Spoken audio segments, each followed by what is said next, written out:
오늘은 이 갈라디아서 2장 20절을 같이 나눠보려고 합니다. 너무나 잘 아시는 말씀들이지만 그래도 우리에게 가장 소중하고 또 기본이 될 것 같아서 오늘 이 말씀을 나누려고 하는데, 왜 이 말씀을 함께 나누게 되어졌냐 하면 우리가 지금 수련회를 통해서 우리 교회에 관계된 여러 가지 부분들을 한번 돌아보고 재정비해보는 그런 시간들을 갖고 있습니다. 우리가 성벽을 보수하자고 이야기를 했고, 교회 안에 어떤 일들이 있을 때 그런 일들을 바로잡고 정리하자 하는 그런 중심들을 가지고 한 해를 보내고 있는데, 그런 의미에서 어쩌면은 이 수련회를 중심으로 해서 나눠지는 말씀들이 우리들에게 중요하겠다라는 생각이 많이 듭니다. 그래서 많은 말씀들을 우리가 기억해야 되겠지만, 앞으로 우리가 나누는 이런 말씀들이나 단어들, 이런 것들은 우리들에게 중요하겠다라는 생각이 듭니다. 그래서 앞으로 우리 교회 안에 새롭게 구원받는 사람들이 있고, 또 그들에게 우리가 나누고 전해줘야 될 가장 기본이 되는 것들이 이것들이다라는 생각이 들어서 하나하나 이야기를 하고 있습니다.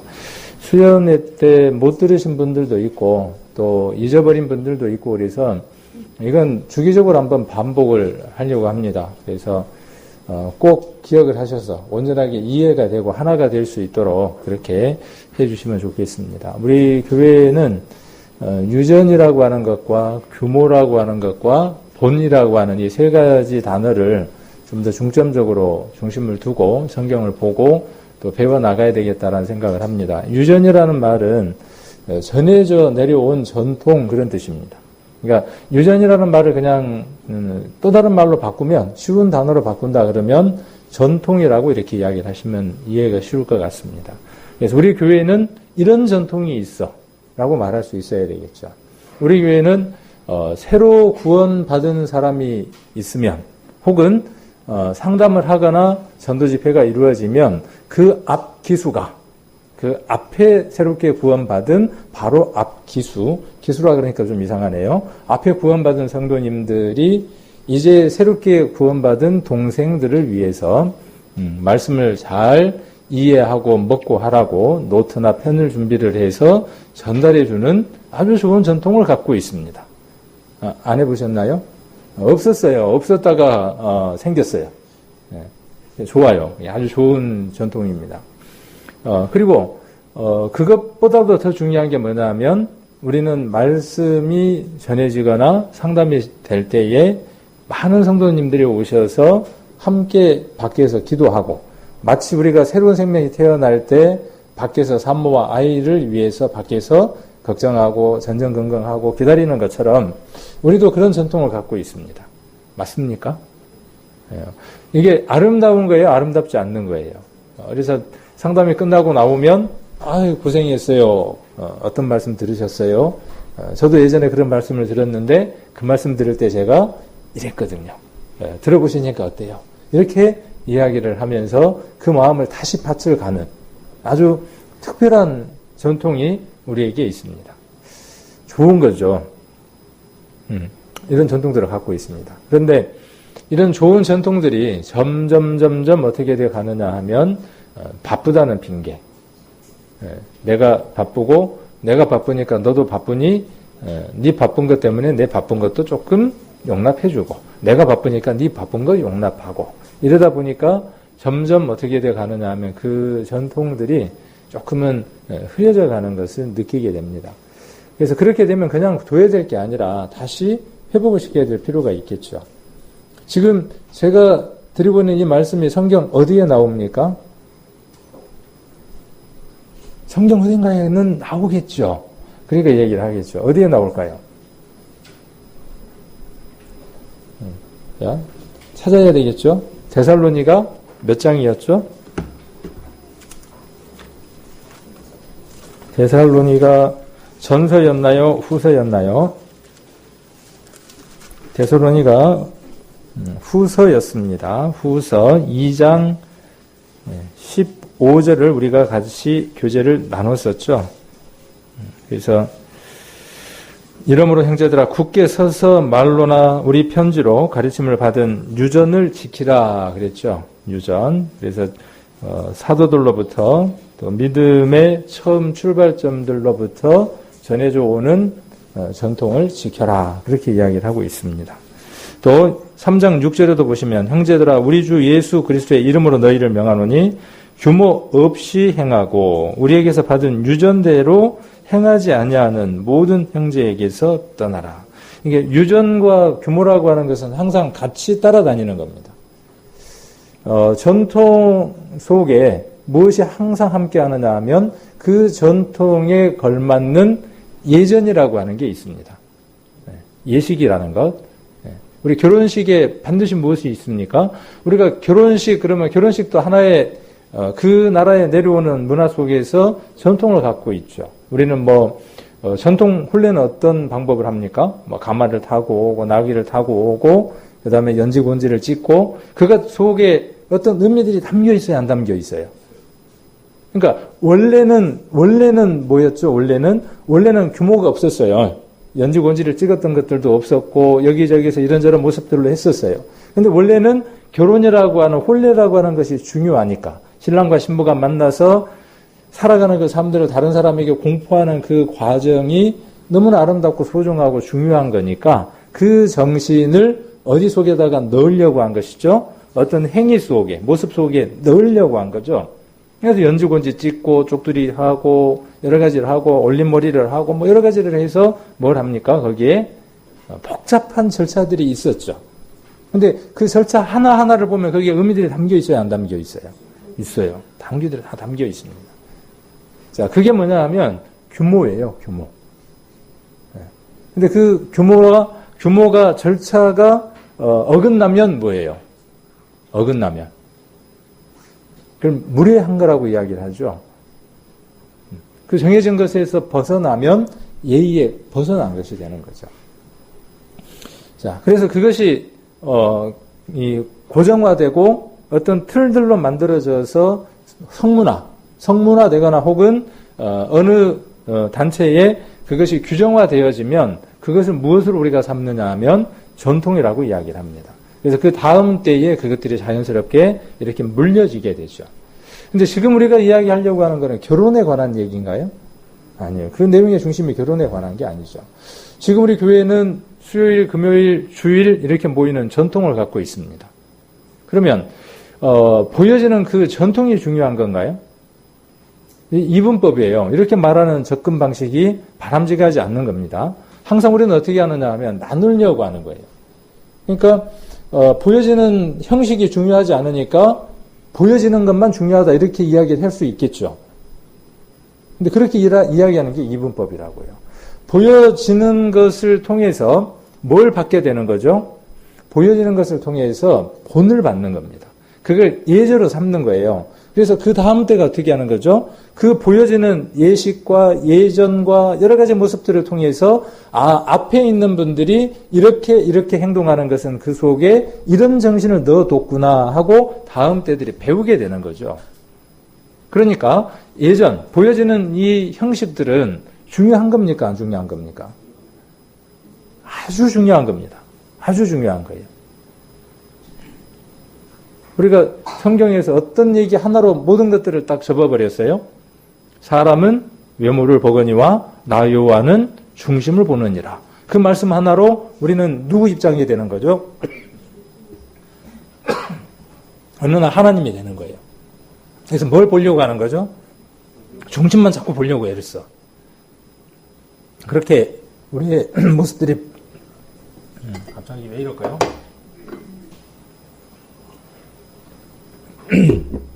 네, 그래서 그런 형식도 중요하고 그러면 형식만 남으면 되겠어요? 안 되겠어요? 예수님이 이 당시 서기관들과 바리새인들, 장로들을 책망했던 이유가 어디에 있었습니까? 좋은 전통을 가졌어요. 좋은 규모도 가졌어요. 근데 그 안에 무엇이 빠져버렸어요? 알맹이가 빠졌어요. 그러니까 알맹이도 있어야 하고 무엇도 있어야 돼요. 그 알맹이가 걸맞는 옷도 있어야 돼요. 우리는 정말 좋은 정신을 가졌어요. 세상 어디에도 없는 확실한 진리의 복음을 가졌어요. 그러면 거기에 맞는 뭘 입어야 하는 거죠? 겉옷을 입어야 하는 겁니다. 우리 교회를 왔는데 어느 교회보다도 우리 교회가 어떤 모습이어야 될까요? 경건한 모습이어야 돼요. 그렇겠죠. 교회를 왔는데 옷 꼭 장하고 비슷해, 교회가. 옷 꼭 장날 같아, 교회가. 회당 안에 들어왔는데 이 회당이라고 하는 공간과 저 아래 식당이라고 하는 공간과 어떤 공간들이 구별되지 않는다 그러면 그 안에서 무엇을 찾을 수 없을까요? 우리가 모이는 이유의 중심이 되는 정신을 찾을 수 없는 겁니다. 핵심을 찾아볼 수가 없는 겁니다. 그래서 새롭게 들어오는 이 교회 안에 이 교회를 본받아야 될 사람들이 무엇을 본받느냐 하면 그것을 본받는 거죠. 어제 우리가 토요일날 성경 공부를 하면서 그런 얘기를 했어요. 장소에 따라서 갖춰 입고 가야 되는 옷이 다르죠. 그렇죠? 어느 곳이냐는 거에 따라서 옷이 다르잖아요. 어느 곳이냐는 거에 따라서 지침해야 될 지침물들이 다르죠. 교회로 올 때는 여러분 어떻게 하셔야 될까요? 교회로 올 때에는 여러분들이 교회에 올 때 여러분 마음 가운데 생각하는 그 경건에 합당한 몸단장을 하고 오셔야 하는 거죠. 마음과 몸이 단장돼서 와야죠. 또 준비물은 뭘 갖고 와야죠? 성경책을 신문지에 돌돌 싸갖고 와야죠. 자신이 없는 거죠. 저도 부끄럽지만 한때 그런 때가 있었어요. 한때. 네, 그럴 수 있어요. 그러나 시간이 지나면서 그것이 어떻게 되어져야 올바른 것이죠? 이 교회 안에 와서 교제를 나누면서 이 교회 안의 전통을 통해서 그것들이 변화되고 바뀌어져 가야죠. 어느 성도를 보니까는 성경책을 어떻게 해요? 자신 있게 가슴에다 이렇게 안고 콧노래를 불면서 눌러랄라 이렇게 오는 걸 보는 거예요. 그럴 때 그 모습을 볼 때 내 모습 속에서 신문지를 싸가지고 오는 내 모습을 바라보고 어때요? 내가 무엇을 본받아야 될지를 알게 되는 거죠. 그러므로 우리가 이 교회 안에서 아무 생각 없이 하는 행동 하나하나가 교회 안에나 밖에 많은 영향을 주는 거죠. 제가 이런 얘기를 할 때 제가 부끄러울까요? 안 부끄러울까요? 저도 뒤에서 막 잡아당겨요. 확 잡아당기거든요. 뭐라고 잡아당기겠어요? 너나 잘하지 이러면서 막 잡아당겨요. 그러면 얘기 못하는 거죠. 그리고 성도님들이 10년 가운데에서 그럼 너는 잘하냐 그러고 잡아당기면 제가 할 얘기가 없는 거죠. 못할 때도 있고 또 잘할 때도 있고 그래요. 여러분들도 그렇고. 그래서 그런 부분들을 우리가 더 많이 바라보고 점검하고 할수록 교회가 하나님이 원하는 일들을 해나갈 수 있는 거죠.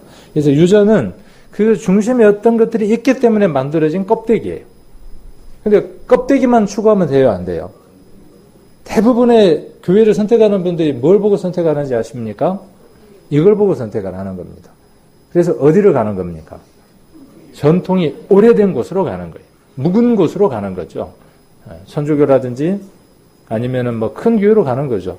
그리고 또 실제로 그 내면을 들여다보면 무엇 때문에 그렇죠? 여러 가지 이익이 어디가 더 많아요? 큰 교회로 가면 부담이 덜 하니까. 작은 교회에 오면 어때요? 가면은 이거 뭐 교회 건축할 때 뭐 헌금도 해야 될 것 같고 뭐 할 때마다 돈을 그냥 한 덩어리 내놔야 될 것 같으니까 부담이 되니까 지금은 어떻게 하는 거예요? 모든 것들이 다 만들어진 곳으로 가는 겁니다. 그리고 거기에 가면 누가 있어요? 광양시장도 있고 거기에 가면 국회의원도 있고 거기에 가면 여러 사람들이 있는 거예요. 그러면 그 속에서 오래된 전통처럼 보여지고 그 속에서 내가 누릴 수 있는 것들은 많이 누릴 수 있거든요. 그러면 그 속에 진짜 들어있는 핵심은 어떻게 돼 있어요?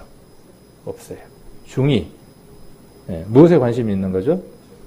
요거에는 관심이 없고. 우리로 이야기한다면 뭐겠어요? 하나님에게는 관심이 없고 육신적인 것만 관심이 있는 거죠. 오늘 아침 새벽 기도회 때 나눴던 말씀이 그런 말씀들이었어요. 예레미야 17장이었나요? 맞나요? 17장. 사람을 의지하고 의뢰하는 것에 대해서 말씀하고 있는 걸 볼 수 있죠.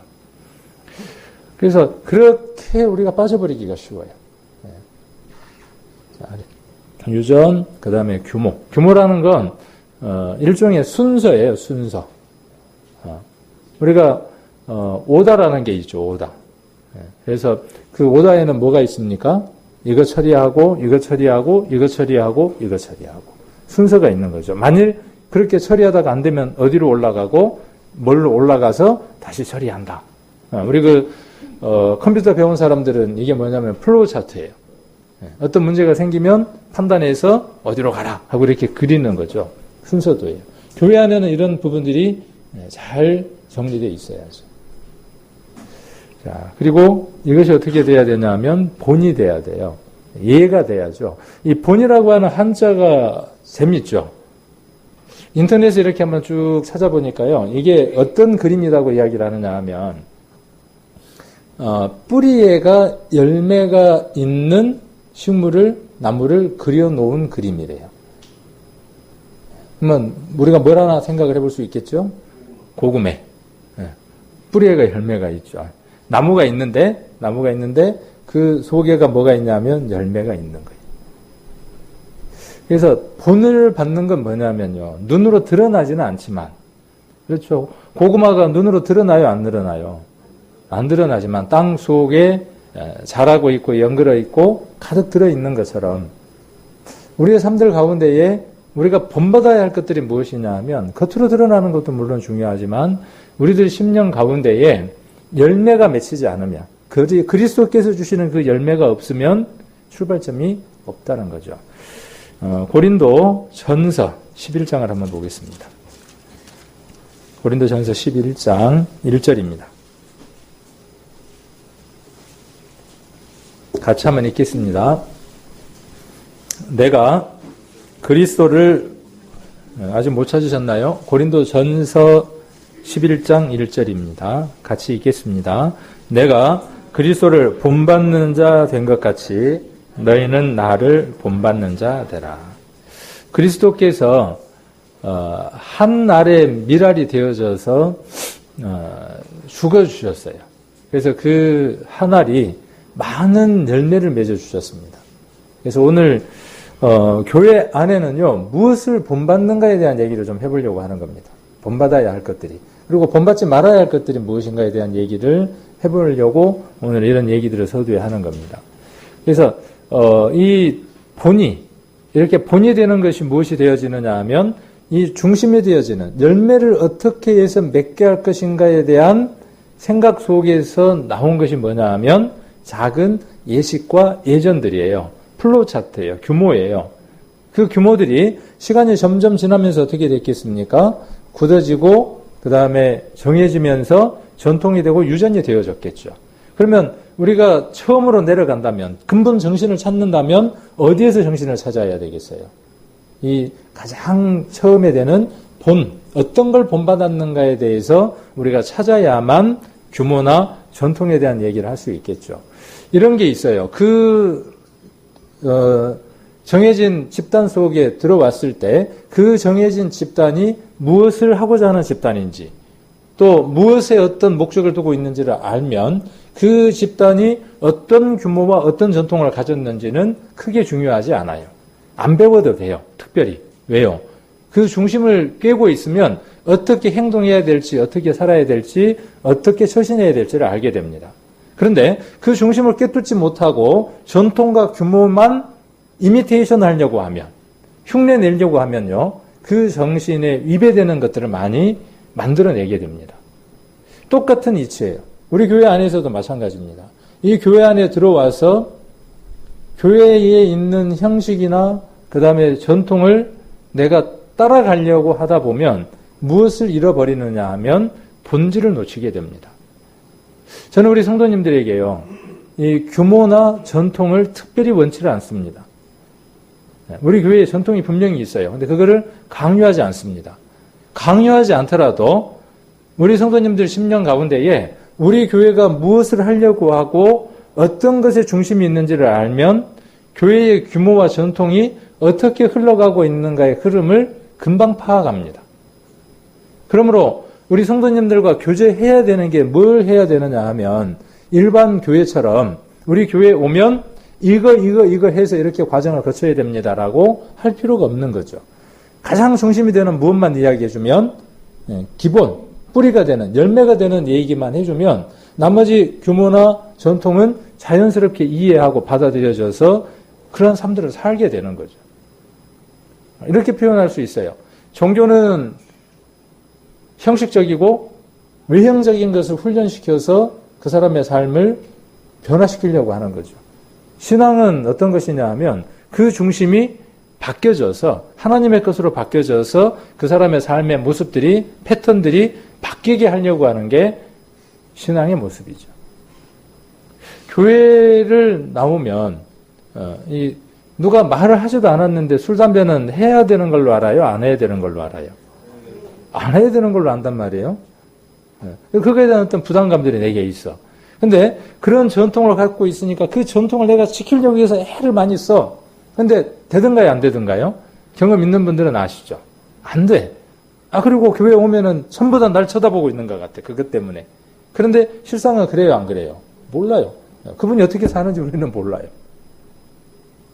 자, 그러나 무엇이 들어오기 시작하면요, 그 마음 가운데에 근본이, 그렇죠? 뿌리, 열매가, 그 안에 중심 속에서 열매가 하나씩 맺히기 시작하면 그것을 왜 하지 않아야 되는가에 대한 규모나 전통을 이해하게 됩니다. 그리고 자연스럽게 어떻게 돼요? 버리지 마라 그래도 버려요. 제가 예전에 그 얘기를 한번 해드렸는가 모르겠는데, 담배를 못 끊는 분이 계셨어요. 술은 얼른 끊었어요. 술도 참 끊기 어렵습니다. 근데 술을 구원받고 나서 그날 끊었어요. 근데 뭐가 안 되냐면 담배가 안 끊어지는 거예요. 근데 교회 딱 앞에 뭐가 있냐면은 공원이 있었어요. 교회에서 공원까지 거리가 5걸음. 딱 5걸음. 그 다음에 교회에서 그 공원에 있는 화장실까지의 거리가 한 50걸음. 그럼 대충 얼마 정도 거리인지 알겠죠? 근데 제가 설교를 좀 길게 하는 편이잖아요. 아닌가요? 짧게 하나요? 우리 교회는 전통이 어떤 전통이 있죠? 다른 타 교회와 달리 설교가 긴 전통을 갖고 있어요. 아주 좋은 전통입니다. 앞으로 길어지는 게 좋을까요? 짧아지는 게 좋을까요?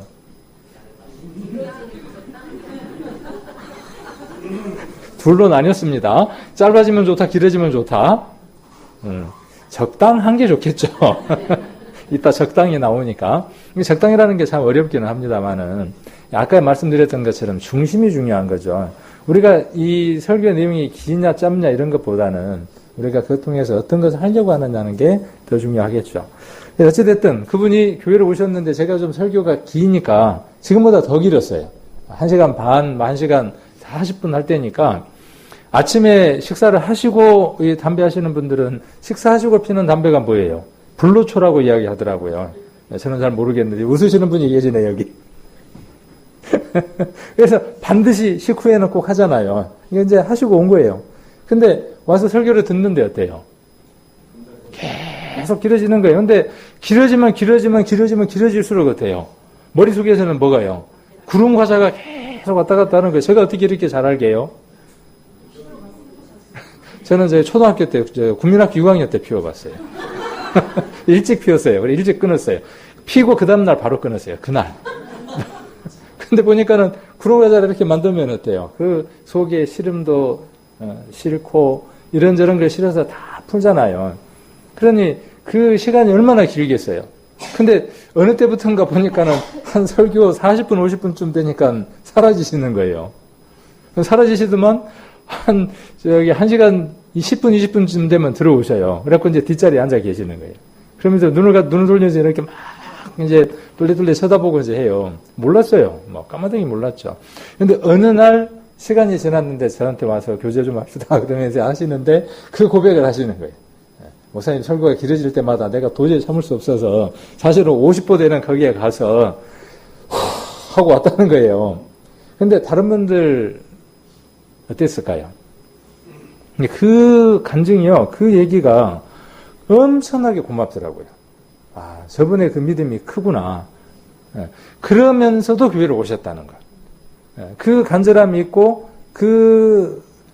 갈망이 있음에도 불구하고, 그래도 교회를 오셨다는 것 자체가 뭐죠? 그 중심 안에가 한 열매가 맺혀 있었던 거예요. 작은 열매가. 그래서 그게 조금 커가니까 어떻게 돼요? 그것이 불편함이 더 커져가는 거죠. 이제 그런 얘기를 하려고 이제 시작을 하고 있는데 시작이 될란가 모르겠어요. 얘기가 길어지니까. 그래서 그렇게 해서 해결이 됐다고 그렇게 간증을 하시더라고요. 그리고 지금도 완전히 끝났어요. 그것이. 자, 이런 게 뭐냐 하면 그 중심을 알면 교회가 담배 피지 않는 전통을 갖고 있는데 그 전통을 내가 그대로 모방하려고 해도 안 되는 것이 무엇을 갖고 되는 거죠? 무엇을 갖고? 우리 교회 오셔가지고 우리 교회 성도처럼 암만 그대로 이미테이션 모방하고 흉내 내도 안 바뀌는 거예요. 다 바뀌었다고 하지만 안 바뀌는 거예요. 무엇 때문에요? 그 근본이 변화되지 않으면. 우리 교회 성도 같은데, 우리 교회 성도 같고 구원받은 사람 같은데 모든 거 다 똑같이 해요. 규모도 그 다음에 유전도 똑같이 해요. 그런데 여러분 본질이 열매가 맺혀 있지 않다면요. 우리 고린도후서 13장 5절에 기록되어 있는 것처럼 그리스도가 여러분 안에 계시지 않다 그러면 그 규모와 전통 가운데 있다고 할지라도 하나님과하고는 상관이 없는 겁니다. 유대인들처럼. 이 얘기를 우리는 잘 새겨드려야 돼요. 잘. 혹 우리는 우리 교회에서 정해놓은 규모와 전통을 어길 수도 있어요. 범할 수도 있어요. 담배를 필 수도 있고 술을 먹을 수도 있고 예전에 우리 모습들로 다시 돌아갈 수도 있어요. 돌아가라는 얘기죠.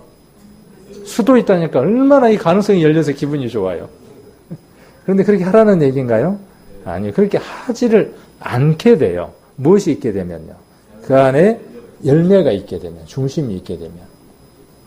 그러면 그 중심이 점점 어떻게 돼야 되겠어요? 열매들이 많이 열려야 될 거 아니에요. 그래서 다음에 고구마 수확할 때 줄기를 탁 잡아 당기니까 어떻게 돼야 되겠어요?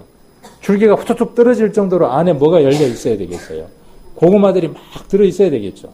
지난번에 김신일 집사님 고구마 가지고 오셨는데 고구마가 누구 말 맞다나 강호동 머리만 하나만 거짓말 좀 보태갖고 그런 고구마 하나를 쳐다보면 어때요? 기분이 좋은 거죠. 수확할 때가 돼야 아는 거죠. 해봐야. 우리들의 신앙들도 이것과 유사하다는 생각이 많이 듭니다. 그래서 지난번에 수요일 날은 고린도전서 14장 40절을 함께 나누면서 적당이라고 하는 것과 질서에 대한 얘기를 했습니다. 그래서 우리는 적당해야 합니다. 적당해야 돼요. 아, 오늘 기가 막힌 거 하나 알았구나. 뭐든지 적당해야 되는구나. 그러니까 너무 심하게 하면 안 되고 적당히 해야 되는구나. 아, 교회는 미치면 안 되고 살짝 덜 미칠 정도만 해야 되는구나. 이렇게 이제 오해를 하시는 분도 계시는데 이 적당이라는 말이 무슨 뜻이냐 하면 피팅이라 그래요. 피팅. 지난번에 수요일도 말씀을 드렸습니다. 그래서 피팅 룸 그러면 어떤 뜻이냐 하면 옷을 하나 입어보고 그 옷이 내게 이렇게 맞는가 안 맞는가 확인해 보는 거예요. 그렇게 하는 공간이에요.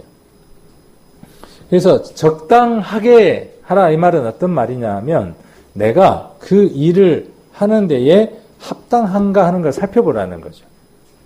내가 지금 이 말을 하고 있는데 이 말이 내가 해야 될 말인지 누가 해야 될 말인지를 알아야 된다는 거죠. 연극을 하는데 제가 자주 이야기하지만 연극을 하는데 아니면은 드라마가 한 편 이렇게 찍고 있는데 주인공이 해야 될 대사가 있는데 자기가 주인공이 되고 싶어서 그 대사를 너무나 많이 외웠어. 근데 주인공이 대사를 깜빡하거든요. 그러니까 어떻게 해줘요? 주인공 대사를 막 해줘. 그러면 어떻게 돼요? 카트 그러면서 어떻게 돼요? 다시 해야죠. NG 그러면서 다시 해야 돼요. 우리의 신앙의 삶도 그래요. 지금 이어서 이야기하려고 하는 내용이 그 얘기예요. 우리가 해야 할 대사가 있어요. 자, 목사가 해야 할 대사가 있습니다. 집에서 남편이 해야 할 대사가 있어요. 아내가 해야 될 대사가 있고 각각 맡은 바에 무엇이 있느냐 하면 대사가 있어요. 그 대사를 전문 용어로 대사를 친다 그러대요. 연예인들은.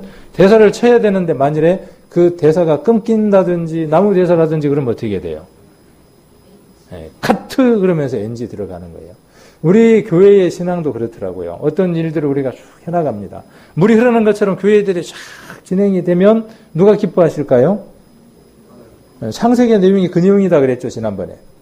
창세기의 내용을 한번 읽어보세요. 어떻게 흘러가요? 규모 있게, 질서 있게. 그렇죠? 질서 있게 쫙 흘러가잖아요. 그러니까 하나님이 어떻게 하셨어요? 보시기에 좋았더라. 보시기에 좋았더라.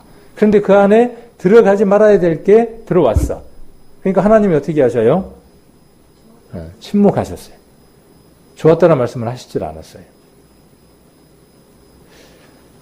우리 삶들 안에, 교회 안에도 마찬가지죠. 하나님의 일들이 그렇게 물이 흐르는 것처럼 쫙 흘러가면, 그렇게 흘러가면 하나님 얼마나 기뻐하시겠어요. 근데 간혹 뭐가 하나 생기죠? 어긋난 돼지발톱, 그렇게 이야기하잖아요. 하나가 폭 삐져나오면 어떻게 돼요? 그것 때문에 커트가 되죠. 그런 다음에 어떻게 돼요? 그게 다시 원래대로 돌아가서 그 대사가 원래 대사로 돌아갈 때까지 정체되는 거죠. 우리 성도님들은 현재 우리 교회가 물이 흐르는 것처럼 잘 흘러가고 있다라고 생각하십니까? 그리고 그 원인이 무엇이라고 생각을 하십니까? 목사다. 1번. 2번. 김신일 집사님이다. 3번. 김신일 집사님을 포함한 모두 집사님들이다. 뭐 이렇게 한번 이야기해 볼 수 있겠죠. 1번이에요. 항상 답이 어떤 게 답이 아니냐면요. 교회는 누구누구 때문이다라고 생각하는 게 정답이 아닙니다. 그러면 정답이 뭘까요? 정답이 뭐냐면 내게 어떤 부족함이 있을까요? 라고 돌아보는 겁니다. 내게. 그리고 내가 그 필요한 부분을 무엇을 채우지 못했을까요? 옷이 이렇게 되어져 있는데 요 깃이 한쪽이 이렇게 짧아요. 적당해요? 적당하지 않아요? 옷이 이렇게 되어 있는데 한쪽은 요즘은 그런 옷 많더라. 이렇게 잘라갖고 옷이. 자, 그렇게 옷이 됐어요. 그러면 적당한 건가요? 아니에요. 우리 성도님들이 적당한 건 뭐가 적당한 거냐 하면 계속 기본적인 얘기를 하는 거예요. 주일날 여러분들이 이 자리에 있는 게 적당한 거예요. 피팅이에요, 그게. 딱 최적화된 거예요. 여러분들이 있어야 자리에 있는 겁니다. 올 때 성경책은 어디에다 두고 오셔야죠? 가슴에다가 두고 머리에다가 두고 그렇게 오시는 건가요? 오실 때? 이제 연세 드셔가지고 힘드신 분들은 교회에서 보는 성경, 집에서 보는 성경 따로 있을 수 있어요. 이게 절에 재보면요. 꽤 무게가 나가요, 이거. 재보셨어요? 몇 킬로 나갈 것 같아요? 뭐 이게 몇 킬로나 나간다냐 그런데 재보세요. 킬로가 넘어요. 2킬로? 거의 그 정도 돼가요. 상당히 무거워요. 그리고 이걸 짊어지고 들고 다니다니 힘들죠. 그러나 적당한 건 어떤 게 적당한 거예요? 내 성경을 내가 가지고 다니면서 읽고 모임이 있을 때 그 자리에서 그 성경이 펴져서 읽혀져야 그게 정상적인 거죠. 적당한 거죠. 우리는 많은 것들이 내가 성장했기 때문에 성장돼 있다고 봅니다. 그러나 어쩌면 우리가 시간이 너무나 많은 시간이 지나서 타성에 젖어 있어서 우리의 모습이 정상적이지 않지만 그것을 바라보지 못할 때가 많습니다. 제가 그래요. 제가. 그리고 그것이 전혀 다른 사람에게 문제가 되지 않을 거라고 생각을 하는 거예요. 제가 휴대폰 엄청 좋아하잖아요. 여기 계신 분들 중에 휴대폰을 사랑하는 퍼센트를 이야기하라면 저 따라갈 사람이 없을 거예요. 휴대폰 엄청 좋아하라 그럽니다. 성경을 볼 때에도 휴대폰으로 보는 게 익숙해요. 이 성경을 보면 한 가지 성경밖에 못 보지만 휴대폰으로 성경을 보면 11가지 종류의 성경을 볼 수 있어요. 또 제가 더 보고 싶으면 더 이상의 성경을 볼 수도 있어요. 히브리어, 헬라어, 영어, 라틴어 다 볼 수 있어요. 아주 좋아요. 그런데 어떤 모임이 이루어지고 있는데 내가 목사가 성경이 없이 휴대폰으로 만일에 그걸 넘긴다면 적당해요? 적당하지 않아요? 그럼 여러분은 괜찮죠? 그냥 쉬운 예들로 이렇게 한번 들어보는 겁니다. 오늘 이곳에 10시 40분이 되면 찬양대 찬양을 시작을 해서 공적인 예배가 시작이 됩니다. 근데 아래층에서 길게 누워가지고 텔레비 나오니까 거기에서 예배를 봐. 근데 그게 몸이 아픈 것도 아니야. 특별한 이유가 없어. 근데 거기 들어 누워 있어. 적당한 거죠. 방에, 저쪽 방에 이불을 펴고 누워있어. 제가 오랫동안 이 교회 안에서 본 모습들이에요. 몇 년 동안 본 모습들이에요. 눈 감았어요. 왜? 눈 감아야 서로 안 불편하니까. 이렇게 눈 감고 지나가야 편하니까. 그랬더니 교회가 어떻게 됐어요? 그런 전통이 생기기 시작을 했어요. 광고해도 안 돼요. 식사상번이면 거기 있어야죠. 식사상번이면 거기 있어야죠. 그게 적당한 건가요? 자, 그러면 못 올라오게 되는 이유가 무엇 때문이에요? 못 올라오는 이유가. 조금 부지런을 내면 올라올 수 있죠. 올라올 수 있어요. 근데 그게 어떻게 되냐 하면 굳어져 가는 거예요. 점점 굳어져 가는 거예요. 제가 이 광고를 여기 와서 수없이 들었어요. 제가 제 입으로 광고를 한 게 아니고 광고를 해달라고 광고를 한 게 아니라 수없이 광고를 들었어요. 바뀌었을까요? 안 바뀌었을까요? 그럼 왜 안 바뀌었을까요? 그때는 저보다 더 목소리가 큰 분이 하셨어요. 그래도 안 바뀌었어요. 그러면 제가 그 목소리보다 더 큰 목소리를 이야기하면 바뀔까요? 안 바뀌어요. 안 바뀐다고 저는 단언합니다. 왜요? 그 안에 뭐가 없으니까요. 그것을 움직일 만한 열매, 근본, 뿌리가 없는 거예요. 지난번 1박 2일 할 때도 이야기했지만 불편하시죠? 불편하신 분들도 있을 거예요. 저도 불편해요. 그러나 이게 무엇과 연관이 되는 거죠? 우리가 하려고 하는 가장 근본이 되는, 기본이 되는 복음 전하는 것과 교회가 하나가 되어지는 일의 근본에 장애가 되는 일이니까 이야기하고자 하는 거죠.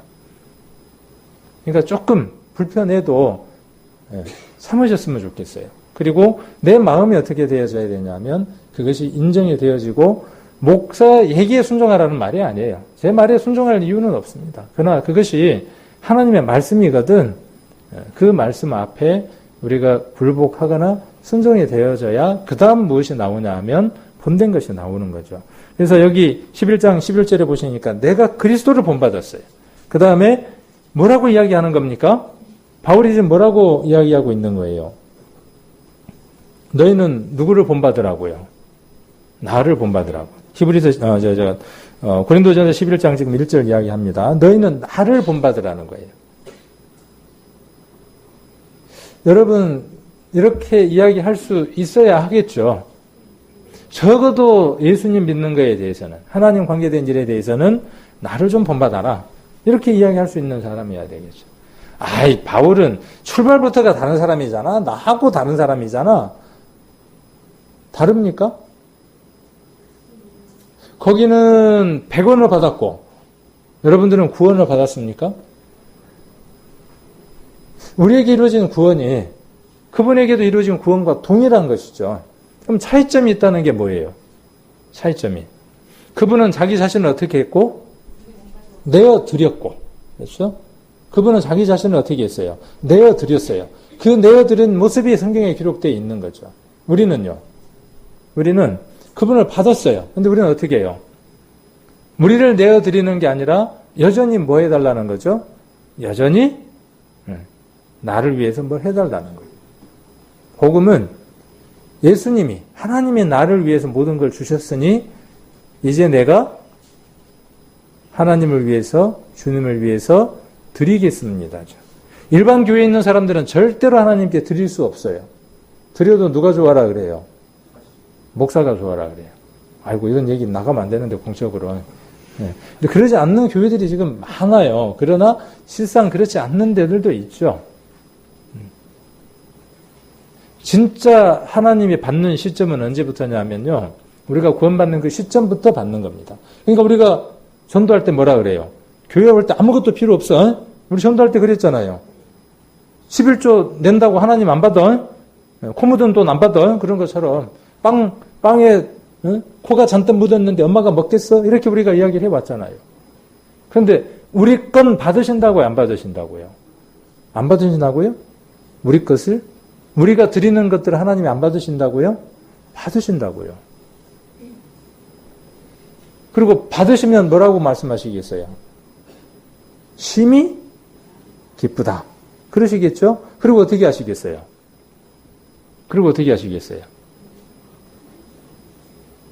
우리 딸이 알바를 했다고, 돈을 좀 벌었다고 할아버지 할머니한테 봉투를 해다가 드렸어요. 이런 건 자녀들에게 가르치면 좋겠죠. 저는 가르치라고 제가 가르치려고 이야기를 하는 겁니다. 부모한테 내가 알바를 해서 벌었다고 봉투해서 드리는 것도 물론 좋죠. 그런데 할아버지 할머니가 계시면 어떻게 하면 좋겠어요? 드리면 더 좋겠죠. 드렸어요. 그러면 받으실까요? 안 받으실까요? 안 받으시라 그러시더라고요. 근데 이제 받으시더라고. 받으시면서 뭐라고 하시겠어요? 얼굴이 어때요? 얼굴이. 할머니 할아버지가 예를 들어서 싸웠어. 대판 싸웠는데 안 좋아. 사이가 안 좋아. 그런데 손주가 와가지고 봉투 2개를 살짝 이렇게 놓고 가면 어때요? 바로 얼굴 화색이 달라져. 똑같아요. 이치가 다른 이치가 아니다고요. 그러면 그것 받고 어느 할머니 할아버지가 다음에 또 이번에 5만 원 넣었으니까 10만 원 넣어라. 그렇게 이야기한 할머니 할아버지 있을까요? 나는 그럴 것 같은데. 네. 다음에 어떻게 했냐면요. 뭐라도 준비를 해놨다가 그거보다 더만큼 해서 돌려주시지 그냥 그것만 받고 끝나는 분들은 없어요. 왜? 내리사랑이니까. 하나님께 우리가 드리는 것도 똑같은 이치죠. 우리가 그렇게 할 때 하나님이 어떻게 하신다고요? 우리 안에 더 큰 것들로 돌려받는다고요. 근데 그들은 못 돌려받아요. 아무런 관계가 없어요. 그런데 그들은 어떻게 생각하고 살아가죠? 그렇게 받는다고 착각하고 살아. 누가 덤탱이로 줘요? 사단이. 에스겔서라든가 호세아서에 나와 있는 것처럼 사단이 뭘 줘요? 기름도 주고 삶도 주고 털도 주고 다 주는 거예요. 그러니까 어떻게 해요? 교회 가서 바치니까 복 받더라 그런단 말이에요. 그런데 우리가 진짜 그 간증을 해야 될 텐데 그 간증들이 없어요. 왜? 드려본 적이 없으니까. 아니죠. 드려보신 분들도 있어서 받는 분들도 있지만 자랑을 안 해서 그렇죠. 그래서 질서가 필요한 거죠. 질서. 자, 그 다음 우리 교회에 꼭 필요한 것 3가지를 지난번에 이야기해드렸습니다. 교회라는 표지가 있어야 돼요. 교회 표지가 십자가죠. 그렇죠? 멀리서 보면 눈에 보이는 걸 지금 이야기하는 겁니다. 멀리서 교회를 찾으려면 뭘 찾으면 돼요? 우리 교회 십자가를 뒀어요. 그거 이상의 의미가 있어요? 없어요? 그거 이상의 아무런 의미도 없어요. 교회를 찾아왔어요. 그러니까 교회 안에 거기가 교회라는 표시가 필요 있어요? 없어요? 없어요. 그러니까 뒤에 십자가가 없어요. 말이 돼요? 안 돼요? 되죠? 말이? 찾아왔으니까 더 이상 십자가가 필요 없어요. 여기가 교회인데. 목욕탕 찾아야 되니까 뭐가 있어요? 위에가. 목욕탕 표시가 있어요. 이발소 찾아야 되니까 뭐가 뱅글뱅글 돌아요? 돌죠? 거기가 뭐 하는 데예요? 머리 깎는 데예요. 표시죠. 표시. 눈에 보이는 표시예요. 교회는 건물과 함께 그게 교회라고 하는 표시를 갖고 있습니다. 절이면 절의 표시를 하는 것이고요. 하지 않아도 돼요.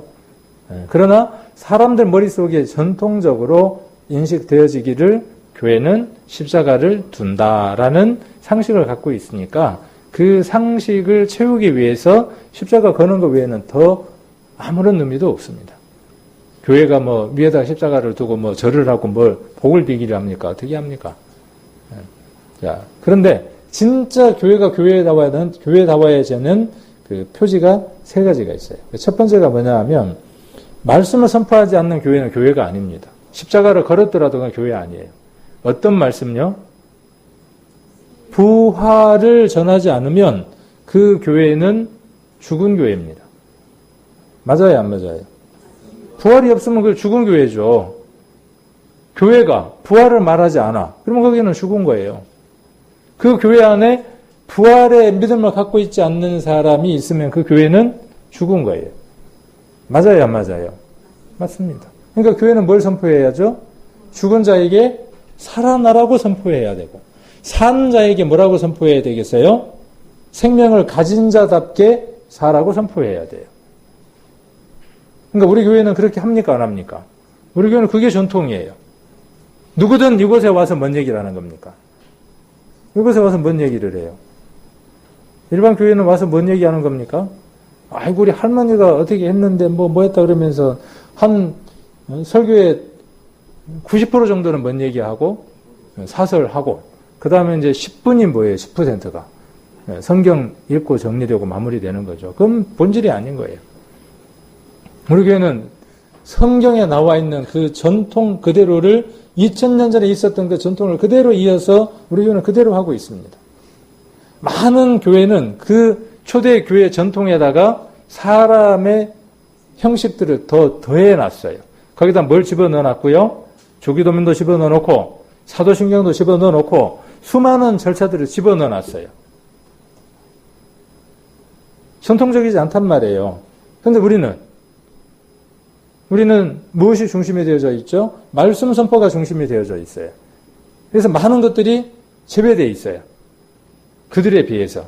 그러니까 그들이 우리를 보고 뭐라고 이야기를 해요? 주구가 전통이라는 거예요. 실은 주구 전통도 아닌데. 그래서 우리가 그들과 다르니까 뭐라고 이야기하죠? 뭐가 없으니까? 조기도문이 없고 사도신경이 없고 그 다음 뭐가 없고요? 예배 끝날 때 뭐가 없어요? 축도가 없어요. 할까요, 우리 교회? 전통 따라서? 자, 하가 해야 된다. 아무도 없으시네요.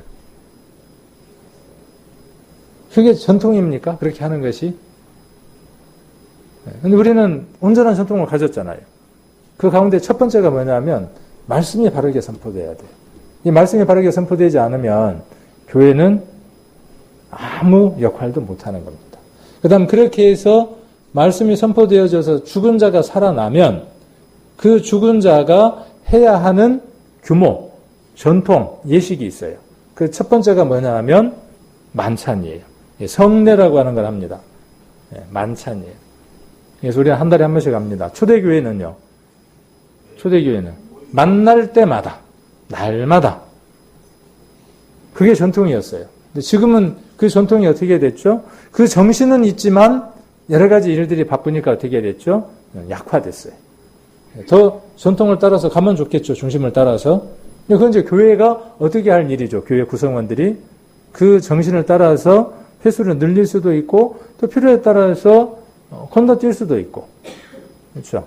그러나 중요한 건 뭐겠어요? 그 중심을 따라서 꾸준히 해나가는 것이 중요하겠죠. 그 다음 또 하나가 뭡니까? 침례입니다. 세례 아닙니다. 침례입니다. 지난번 1박 2일 때 했죠. 침례. 자, 그 다음 세 번째가 뭐냐 하면 권징이에요. 권징. 좋은 건 권하는 겁니다. 그러니까 교회는 앞으로 표창을 많이 해야 돼요? 안 해야 돼요? 해야 돼요. 숨겨져 있고 드러나지 않는 선한 것이 있을 때 교회는 어떻게 해야 되느냐 하면 모든 성도들이 그 일을 알도록 칭찬하고 이렇게 사십시오 하고 권해야 돼요. 시부모를 오랫동안 모신 성도가 있어. 그 누구도 할 수 없는 일이에요. 그럼 어떻게 해야 됩니까? 아이고 요즘 시대도 그렇게 힘든 일을 해. 야, 그냥 양론에 갖다 모셔보라. 이제 어쩔 수 없으니까 우리가 요양원이든 양로원을 선택하는 것이잖아요. 그게 못하고 있는 게 아니라 잘하고 있는 건데. 그러면 그런 건 교회가 어떻게 해야 돼요? 예전에 제가 다른 교회에 있을 때에는 표창도 한 적도 있고 그래요. 그 교회에서 원해서 제가 원한 게 아니라 그래서 우리 뭐 행사 12월 25일이라든지 뭐 연말이 될 때 교회 일들이 있을 때 그렇게 정말 교회 안에서 본이 되는 성도에게 교회가 하나님의 이름으로 어떻게 하느냐 하면 잘했다고 칭찬하는 거죠. 권이 있어야 되고 그 다음 뭐가 있어야 돼요? 징도 있어야 돼요. 잘못했으면 그 잘못한 거에 대해서 징치도 하고 권면도 하고 벌을 하기도 해야죠. 그런 권이 어디에 있다고요? 목사에게 있다고요? 교회에게 있다고요? 교회에게 있어요. 목사는 그 일을 하는 데 있어서 의논하고 그다음에 공론화하고 하는 일들 가운데 있는 거죠. 그래서 이 세 가지가 없으면 교회 아닙니다. 세 가지가 다 충족이 돼야 교회입니다. 개인적으로도 여러분 안에 이 세 가지가 없으면 여러분들은 교회가 아닙니다. 구원받은 성도를 가리켜서 성전이라 그랬고 교회라 그랬어요. 잘 아시죠? 너무나 잘 압니다. 그런데 여러분 실제 여러분 삶들 안에 이 세 가지가 없으면 교회 아닙니다. 여러분 스스로에게 말씀 선포가 있어서 새로운 생명을 살리는 일에 나가지 않고 있고 내 생명을 회복하는 데 있지 않고 말씀을 통해서 그럼 교회 아닌 겁니다. 내 개인적인 삶들 가운데에서 예수 그리스도의 떡, 예수 그리스도의 살과 피를 먹고 확인하는 그 시간이 없으면 교회 아닙니다. 오늘 이제 이야기하려고 했던 내용인데 시간이 이제 벌써 넘어가 버렸어요. 그래서 그 내용은 이제 다음에 이야기하면 되겠죠, 또. 그래서 갈라디아서 2장 20절과 오늘 이제 이야기하려고 하는 내용이 갈라디아서 2장 20절과 그 다음에 로마서 6장을 중점적으로 이야기하려고 해서 오늘 본문을 선택을 했는데 시간 될 때까지만 하겠습니다. 그래서 그 부분은 오늘 못하면 다음에 이제 이야기하려고 합니다. 그래서 가서 침례받는 그것만으로 끝나는 게 아니라 교회가 그 침례를 주는 것으로 끝나는 게 아니라 개인의 삶들에게 무엇이 이루어져야 돼요? 죽는 것이 이루어져야 돼요. 부활하려면 어떻게 해야 됩니까? 라고 제가 질문을 했죠. 그랬더니 얼른 누가 대답을 했죠. 뭐라고 대답했어요? 죽어야 살죠. 부활이 있으려면요. 부활이 있으려면 무엇이 반드시 선행돼야죠? 죽음이 선행돼야 돼요. 내가 죽지 않으면 부활은 없는 겁니다. 개인의 삶들 속에서도 마찬가지예요. 교회도 마찬가지고. 그 다음 하나님 안에서 우리가 하나님이 기뻐하시는 일들을 해나가는 그 권위 없고 내가 하나님 말씀 가운데 살아가지 않고 있는데 전혀 징계가 없다면 개인적인 그 성전 교회도 버리운 거라고 우리가 잘 알고 있잖아요. 자, 그래서 이것들 좀 단어들 한번 정리를 한번 해보는 겁니다. 유전, 규모, 본. 이 근본에 대해서 이제 오늘이든 다음에 이제 더 이야기를 하려고 하는 겁니다. 우리가 근본이 무엇이 근본이 되어야 되는가 하는 것에 대해서 이야기하려고 하는 거고요. 그 다음에 적당한 거, 그 다음에 질서, 이런 얘기도 했었죠. 그 다음에 교회가 교회다워야 되는 그 표지는 세 가지가 있는데 말씀 선포와 그 다음에 성례와 권징이 있어야 한다. 그것이 교회 전체의 규모 가운데 올바르게 적용되고 나타나야 하고 그 다음에 개인의 삶들 가운데에도 이것이 온전하게 적용되어져야 된다 하는 겁니다. 그래서 그 근본에 대한 것들을 오늘 서론적인 것만 좀 이야기를 하려고 합니다. 2장, 갈라디아서 2장 20절입니다.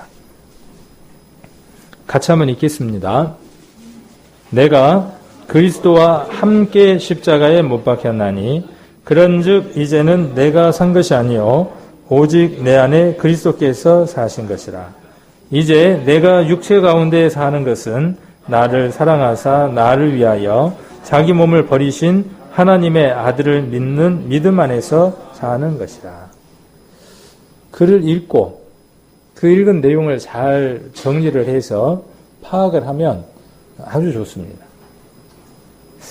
이거는 이 20절을 읽으면서 초점을 어디에다가 두는 게 좋을까요? 눈치가 있으면 교회에 와서도 남들이 먹지 않는 매실주를 마실 수 있죠. 매실 엑기스를. 교회니까 교회식으로 이야기해죠. 자, 그래서 오늘 이 2장 20절의 핵심은 어디에 있느냐 하면 전도집회 때는 핵심을 어디에다가 뒀어요? 전도집회 때는. 한 구절이지만요. 중심을 어디에다 두느냐는 것에 따라서 연결 지을 수 있는 성경들이 많이 달라질 수 있겠죠.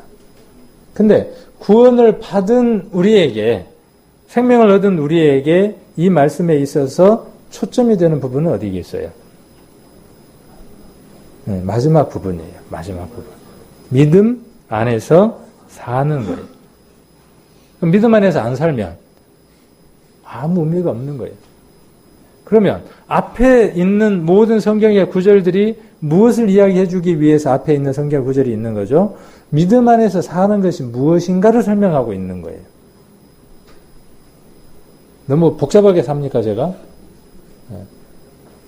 저는 성경을 읽으면 그렇게 읽어주더라고요. 이렇게 읽어보면 우리가 사람 말을 대화를 할 때도 그렇잖아요. 저 사람이 뭔 얘기를 할까 이렇게 귀담아 듣다 보면 목소리가 탁 이렇게 올라갈 때가 있잖아요. 그러면 그게 뭐예요? 그 사람의 진심이잖아요. 다음에 올 때는 아무것도 사가지고 오지 마라. 이러면요.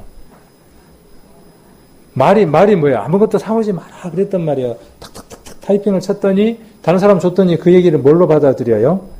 다음에 갈 땐 아무것도 사가지 마 그런단 말이에요. 근데 실제로는 뭐예요? 다음에 이거 말고 다른 거 사와 그지?